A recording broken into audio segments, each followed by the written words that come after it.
A Gulf tropical storm at 50 miles per hour is a wind event.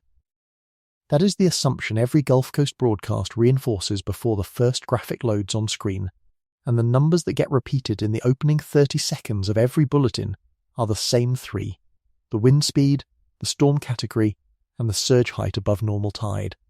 That framing is wrong for this storm. The defining number attached to Tropical Storm Bertha is not its 50 mph sustained winds. It is a forward speed of 2 miles per hour.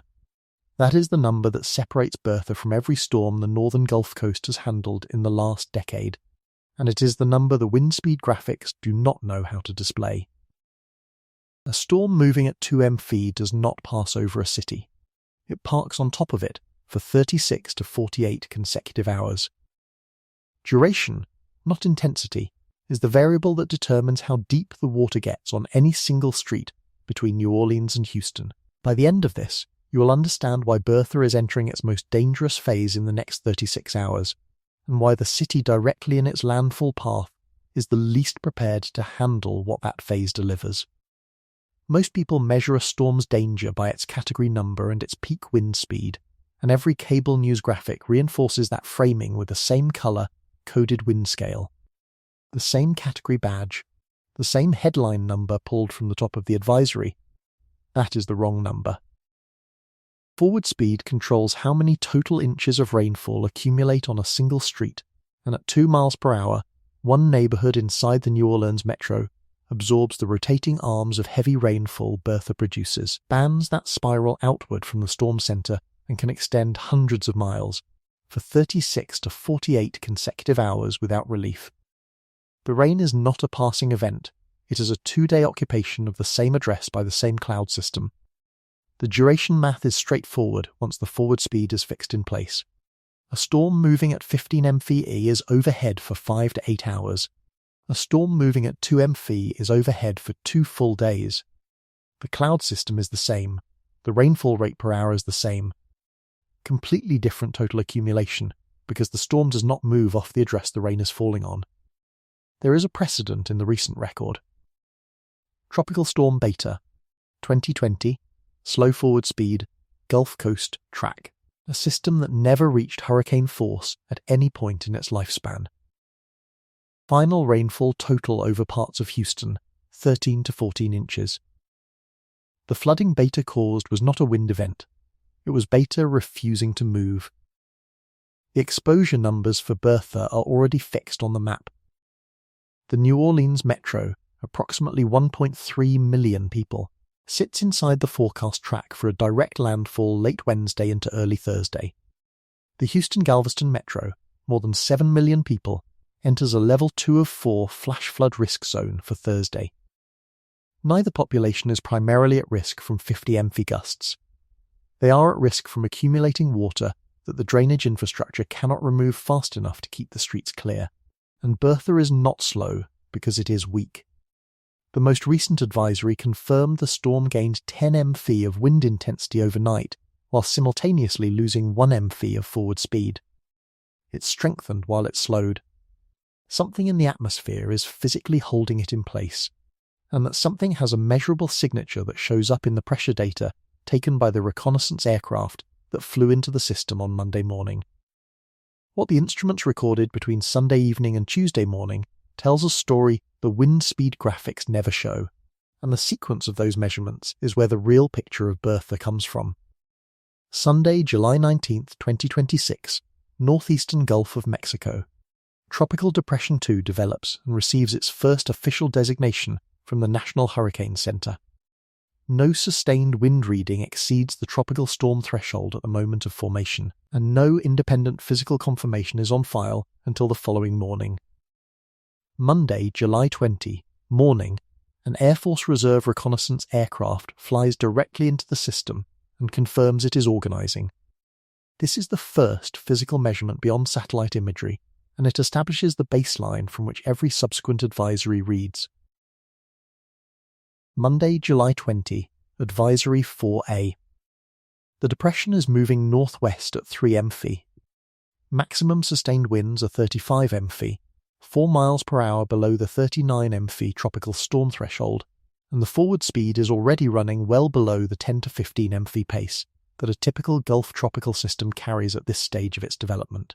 By approximately 4 p.m. Central Daylight Time, the center is located approximately 105 miles south of Panama City, Florida, and approximately 195 miles southeast of Mobile, Alabama. The position matters. It confirms the storm is hugging the northern Gulf Coast rather than cutting across open water toward the Yucatan or the Central Gulf. At 7 p.m. CDT on Monday, the system is officially designated Tropical Storm Bertha. Maximum sustained winds at that moment, 40 mph. Bertha becomes the second named storm of the 2026 Atlantic hurricane season. The first named storm was Tropical Storm Arthur, which made landfall on the Gulf Coast of Texas in June 2026 and produced flooding despite weakening on approach. The 10 p.m. advisory holds the winds steady at 40 mph. The storm is described as nearly stationary. There is no net westward progress recorded across the entire evening reporting window. Tuesday, July 20th, 1 am. Most recent NHC advisory at the time this script was written. Position: 125 miles south of Panama City, 200 miles southeast of Mobile. Maximum sustained winds, 50 mph. A gain of 10 mph in under 6 hours. Forward speed at the same reading, 2 mph northwest. The storm has slowed from 3 mph to 2 mph during the same window in which it strengthened from 40 mph to 50 mph. The watches and warnings were issued in a specific sequence. A tropical storm watch went up first for the Florida Panhandle.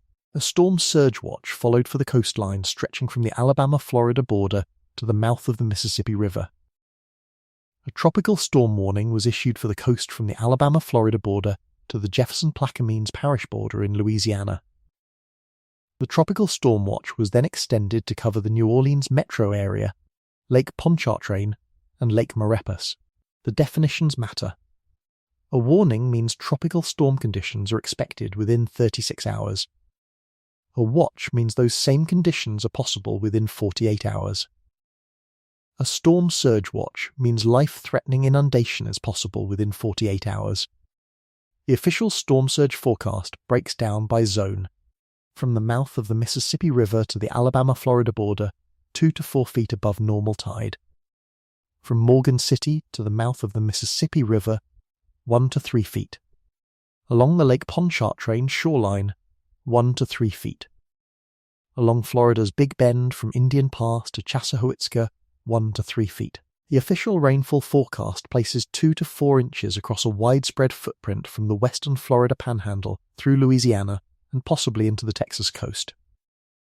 Isolated totals reach up to 8 inches inside the strongest thunderstorm bands. Over water, the heaviest core is capable of producing up to 16 inches, but the heaviest core is forecast to remain offshore. For New Orleans specifically, 3 to 5 inches, with higher amounts south of Lake Pontchartrain. The rainfall window runs through Thursday and Friday. The forecast track carries landfall into Plaquemines Parish, just south of New Orleans, late Wednesday or early Thursday. The Louisiana coast reaches peak impacts on Wednesday night. Texas is forecast to receive Bertha's arrival on Friday, with a potential landfall stretching into the weekend. Brazos Valley impacts are not ruled out. The NHC projects Bertha weakening to a remnant low as it approaches the Texas coast. Additional recorded hazards include a tornado risk from isolated cells in the Florida Big Bend region. Life-threatening rip currents are in effect along the entire Gulf Coast during peak beach season. Tropical storm-force wind conditions are possible along the corridor from New Orleans to Houston. The data shows a storm gaining 10 miles per hour of intensity in the same window that it lost a mile per hour of forward speed, and that combination has a specific physical explanation that has nothing to do with the storm's own strength. Here is the part of Bertha that the track maps and the wind speed alerts never explain. The NHC advisory describes Bertha as sandwiched between two high-pressure systems. That phrase is doing more work than it appears to, and the mechanism it points to is what governs every hour of rainfall that will fall on New Orleans between Wednesday night and Friday morning. High-pressure systems in the northern hemisphere rotate clockwise. That rotation pushes air outward from the system's edges. When two high-pressure systems sit on either side of a tropical storm, the outward flowing edges of one system meet the outward flowing edges of the other in the space between them.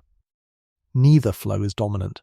The two opposing air flows neutralize each other, and the atmospheric current that would normally push the storm in a given direction stops existing.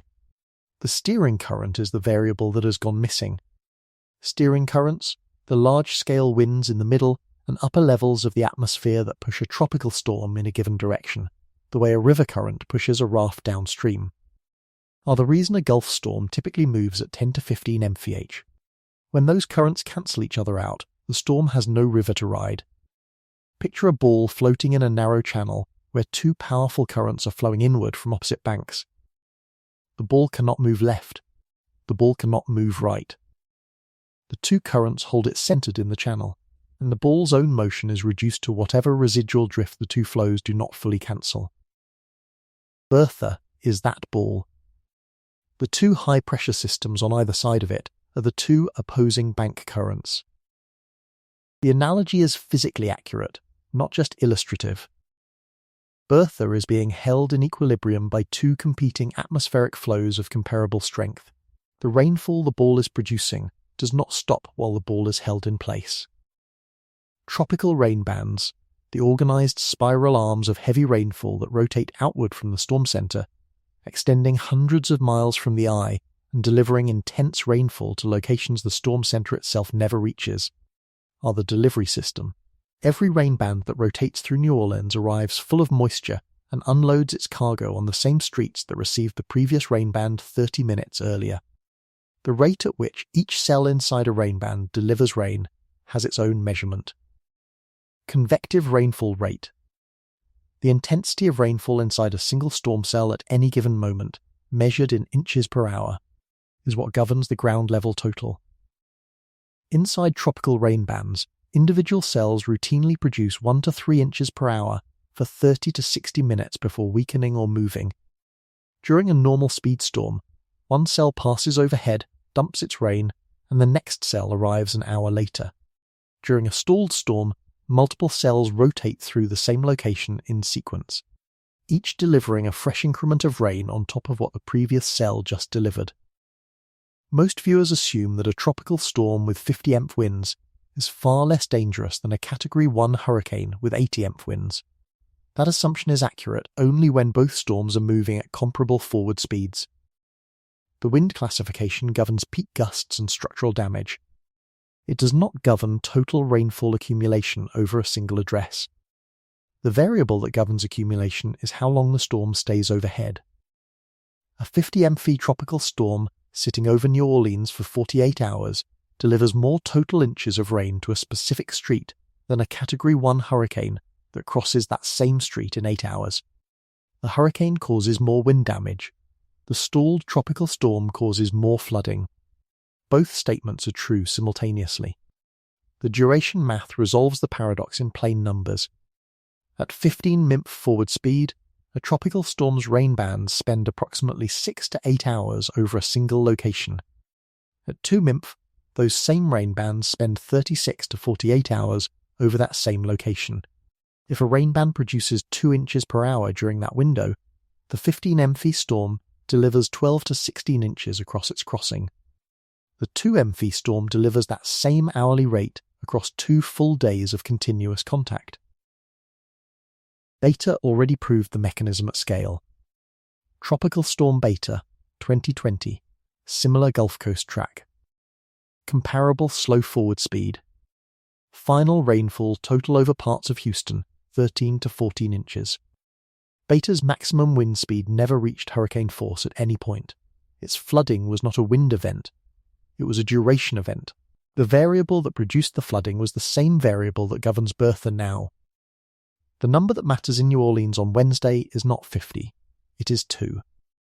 The New Orleans drainage pump system was built before the First World War and has never had its design throughput upgraded. The published design ceiling is fixed in the Sewerage and Water Board's own materials. The system was engineered to remove 1 inch of rainfall in the first hour and half an inch every hour after that. Those figures are not estimates by outside analysts.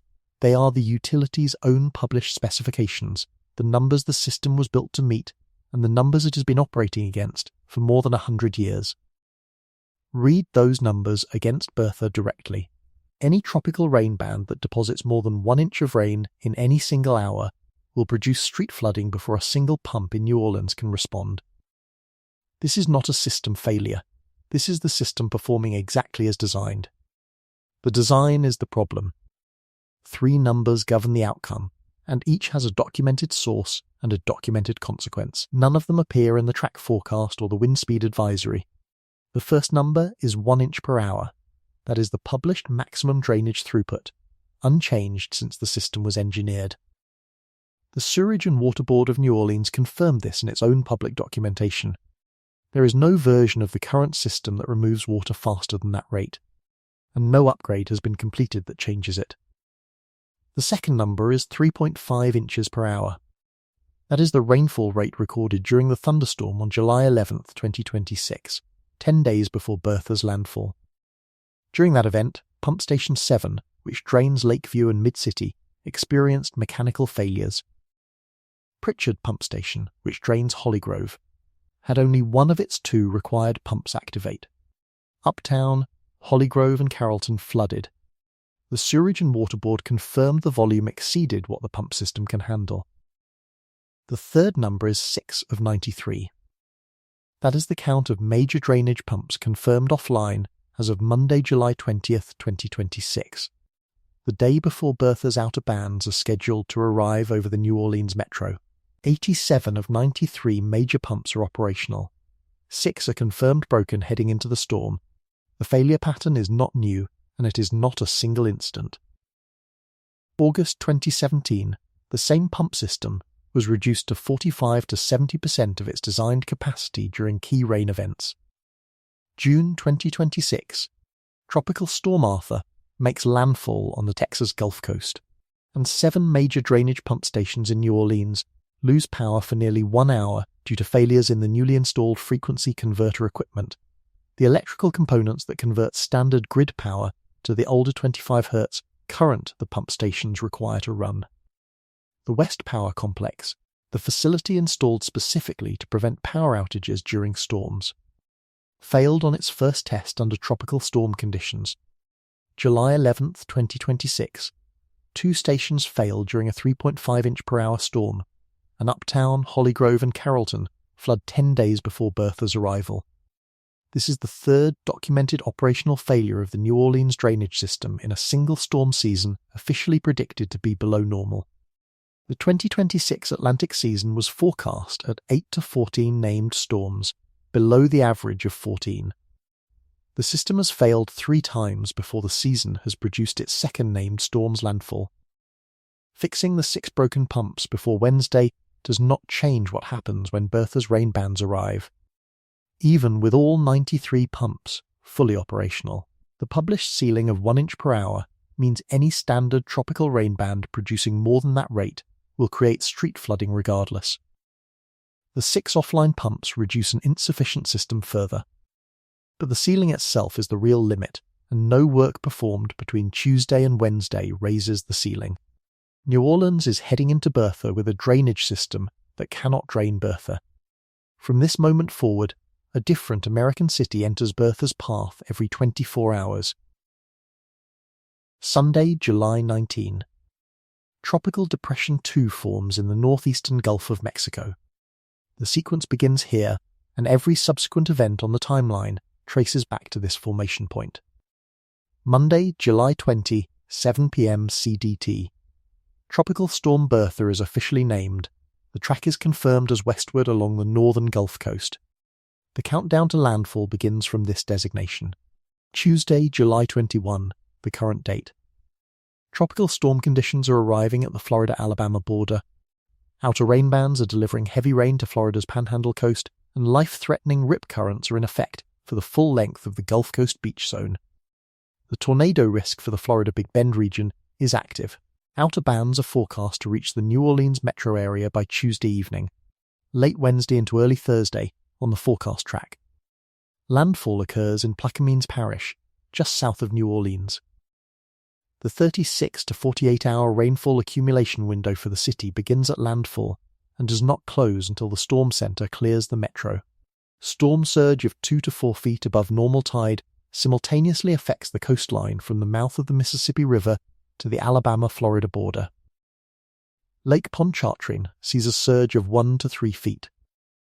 The Interstate 10 corridor is the official flood risk boundary, and every zip code south of I-10 sits inside the most exposed zone. Wednesday night through Thursday, on the forecast track, the Louisiana coastline holds peak impact. Bertha's moisture feeds a frontal boundary extending inland, and the flash flooding zone widens to 6 states total. The flood footprint stretches from Louisiana through Virginia, including the Charlotte and Roanoke metros and parts of West Virginia, by Thursday into Friday. Thursday, on the forecast track, Houston and Galveston enter a level 2 of 4 flash flood risk. More than 7 million people sit inside the metro exposure zone. The Houston Ship Channel and the Port of Houston are directly in the path. Friday, on the forecast track, Bertha's center is expected to reach the Texas coast. The Brazos Valley southeast of Houston is specifically named as an impact zone in the current forecast. End of week into the weekend, on the forecast track, Bertha weakens to a remnant low as it approaches Texas. The weakening does not eliminate the rainfall and surge threat. Tropical Storm Bertha, the 2026 season's first storm, also weakened before its Texas landfall in June and still caused flooding at the coastal impact zone.